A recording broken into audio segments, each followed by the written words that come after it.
Hello, Karu and Nikki. It is now almost 9 o'clock on Sunday evening, the 4th of March, the only day of the year that's a command, as my father used to say. And it happens to be the day that my oldest son was born. So, yes, it is Karu's birthday. And Sarah and I went up to Walla Walla and took Karu out for dinner. And then Bryn had baked him a cake, so we went over to Bryn's house and had cake with Bryn and Karu and Bryn's roommates. Um, and then came home. So that was nice. Um, uh, I'm surprised, Karu, that you don't remember that the only human being on this planet who was named after you today was his birthday. How does that make you feel that you completely forgot that? Yeah, never mind. Anyway, I've got a whole list of things here because I talked about a lot. In the meantime, I'm going to drink some herbal infusion because it's too late at night to drink real tea with caffeine. It'll keep me up. As part of my fast hydration regime, I try to drink.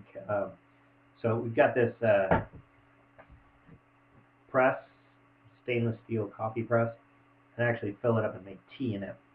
And that gives me about 2.5 cups of tea or herbal infusion, as you seem to prefer, I'd say.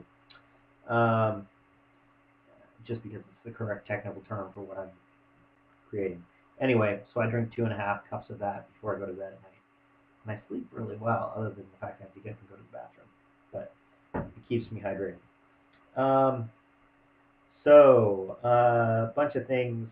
Starting out with your earlier video today, the whole hegemony simile with various primates, complete fail, whatever that was.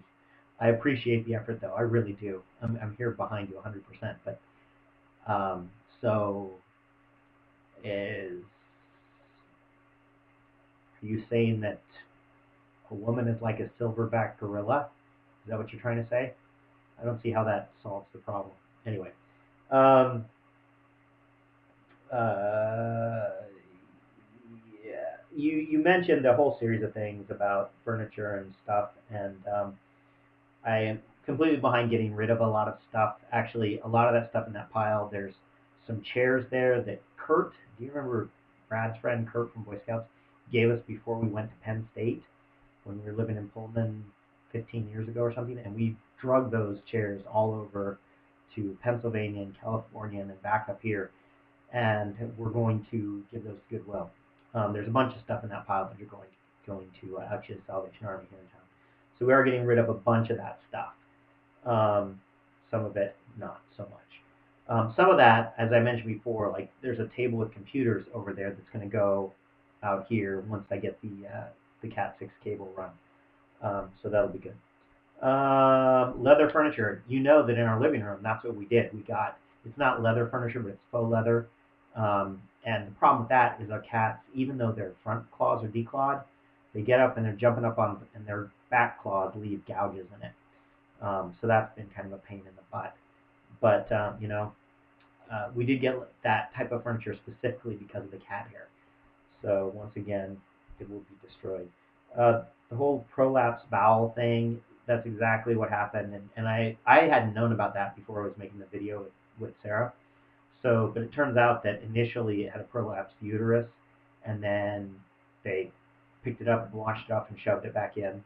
And then when they had the prolapsed bowel and intestines, they actually did the same thing. It was like a day later that Brad went out and found the cow out there with its entire innards lying on the ground.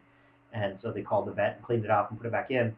And after, I think it had been like in 24 hours or 48 hours or something, the cow seemed to be doing okay. And the vet told Sarah, or told Linda, that he had only really given her a 5% chance of making it. So I doubt that cow is going to have any more calves. But apparently the calf that she did have was huge, was like 90 pounds. The vet said it was one of the biggest calves he's ever seen in his life. So that's my story. See, I'm trying to cruise through these things. Bathroom floor. Could you tell us again what you're going to do to your bathroom floor? Because I don't quite get it. Um, Something about replacing subflooring. Tell us one more time, because if you tell us one more time, maybe we'll understand. The key to good communication is communicating multiple times the same concept and waiting for somebody to say it back to you, and then you know they've got it. The Vibram Five Fingers, sweet. Actually, so uh, we were buying stuff to we went up to REI and dropped a wad of money and bought a bunch of clothes for Sarah. I got a jacket, a rain jacket that was outrageously expensive, but I just hate a lousy rain jacket. I hate a rain jacket that you put on and you either sweat and then you're clammy and cold, clammy and wet anyway, or else it leaks. And every single rain jacket I've ever had has been like that. I've never had a good one. So I spent a lot of money on a good rain jacket that actually fits me and I like. And I'm really hopeful that it's going to be worth it. It's a Marmot shell. It's nice. So I'm going to take that as one layer when we go to Wales. I also bought a pack, actually a backpack. This is my backpack. Actually, I'm going to use it for it's, yes, and it's got a, it's not a frame, but it's got a backboard that's fairly stiff and sturdy, and it's got all the little straps and everything. So it's actually, the guy said that you can use it for, it's big enough. It's like a 40-gallon. Is that what they call it? I don't know what they use to measure, but 40 something, 40 units in size, and so we're going to take that to Wales as well in lieu of a carry-on, or it will be the carry-on. So I'm kind of excited about that. But I also, I think I'm kind of set for clothes for the most part. And we bought a pair of hiking boots for me last year, a little over a year ago now, which I think it's important to have waterproof shoes. So I was thinking about taking my Vibrams, but I'm concerned uh, about culturally, because I know there's the Welsh are sort of an indigenous people like Native Americans, and but not like it. And but I don't want to be like, I want to be sort of not too crazy. And I mean, I would have worn my dreads there if I still had them, and I wouldn't have worried about that. But that was something I couldn't do anything about because I had them. But the Vibram Five Fingers, I think I'm going to look for some shoes that I can wear, kind of some lighter shoes along with my hiking boots. And I have a feeling I won't wear the hiking boots that much, but if it's raining, I want to have them. So anyway, I was thinking about wearing my Vibrams, but maybe finding something. I don't know. I can't decide if I want to wear my Vibrams over there because I don't want to make a big stink, and I don't know how common they are in Europe or in Wales for that matter. Anyway, your music room. Love the music room. Love the guitars on the wall. Excellent. I don't think it. Did I ever see Duncan's 12 string? I think that's Duncan's 12 string. I wanna check that out. That looks pretty cool. But I love the whole music room thing you got going there. That's most excellent.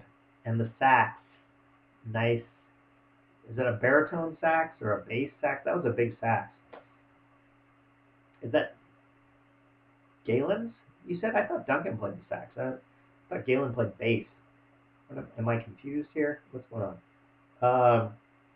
But you said Duncan got a backpack. Yeah. Anyway, Slackline. Of course I know what Slackline is. Come on, give me a break. Um, Slackline. I mean, I watched the Super Bowl halftime show with the Slackline guy and Madonna. Um, and I looked up some of his videos online because I didn't particularly. There was some article about it afterwards. People like freaked out about what that guy was doing and who he was. But yeah, I was aware of Slackline and even before that, and I think it's very cool that you have Slackline. Sounds like an excellent way to kill yourself if you're an old man, like me. So actually, I want to tell you, there's a skate park here in town. I think I told you this before. Matt Underwood, if you're watching this, Matt um, was riding his son's bike in the skate park and fell and broke his collarbone. And this strikes me as the kind of thing that an old guy like me or Matt or you could really mess yourself up on a slack line. And there's a point when you got to realize that you shouldn't be trying new athletic stuff, or you got to be careful and controlled in the way you do it. Anyway, so the last thing I wanted to talk about was the story about the water weenie in Linda's bathroom, and I gotta say it was a great story. And what I wanted to add though, for Nikki's sake, is that first of all, um, we'd made these water weenies, and like not long before this, we were living in the same house, and Carew was in the bathroom, and there was no lock on the bathroom door. So I just walked into the bathroom while he was sitting on the toilet and just let him have it with the water weenie. So it was sort of a revenge factor for him. But then the other thing is that from my perspective, so we're in Linda's house, and this was a really small house. It was like 1,300 square feet, and we had what we had probably 8 adults, including my parents, and then 3 or 4 kids. I can't remember. There were a lot of people there, um, and uh, and what I remember is like it was just about time to sit down, and I really needed to go to the bathroom, and this house just had this one really small bathroom, and I went in there knowing that Carew had recently sprayed Carew with water weenie, so I'd actually locked the door. They had a lock on their door, and I can't remember if I heard somebody try the door or something like that happened, and so when they drilled through the wall, I turned around, I hear this, and I turn around and look, and I see the bit come right out. And I was like, what a bunch of idiots. What they're going to be peeking in on me, looking at the back of my head while I'm crapping. And so then I turn back around, and just as I turn around, this thing hits me in the back of the head, and it was full force. And I don't know if the hole was smaller on the wall, or if it was just the distance. It was only like, it was like between 12 and 18 inches from this nozzle, this water weenie. But it hit me in the back of the head, and like the muscles in the back of my neck all cramped when it hit me, and it hit me, and I went like this, and I was wearing glasses, and then of course it hit me like this and hit my glasses. My glasses went flying across the room, and I was like, ah! And so then I grabbed the roll of toilet paper and I shoved it up there, and it literally bored a hole right through the toilet paper, and just it completely destroyed an entire roll of toilet paper. Um, it shredded it, and so then I I cleaned up a little bit, just enough so I could come out of the bathroom quickly, and I got out of the bathroom, and Brad and Crew are literally rolling on the floor next to the dining room table, and all the food's there. My mom's like, "What's going on? What's going on?" And it was it was hilarious. And I have some schemes in mind to deal with that. But what that made me think about is, there's a lot of kind of interesting, somewhat entertaining stories. Not all as good as that that we could pull out that are 3 to 5 minutes long. I think we should put those in videos. I think we should do little story videos. And when it's just you and I, Carew, we kind of know each other's stories, so it's not that fun. But with Nikki watching now, I want to hear Nikki's stories like this. I want to hear, and it doesn't have to be crazy. I mean, I was thinking about a whole bunch of stuff. Actually, thinking about the story I told about when we were in Belize, Nikki's exploding gas thing. I've got a whole bunch of stories from Belize.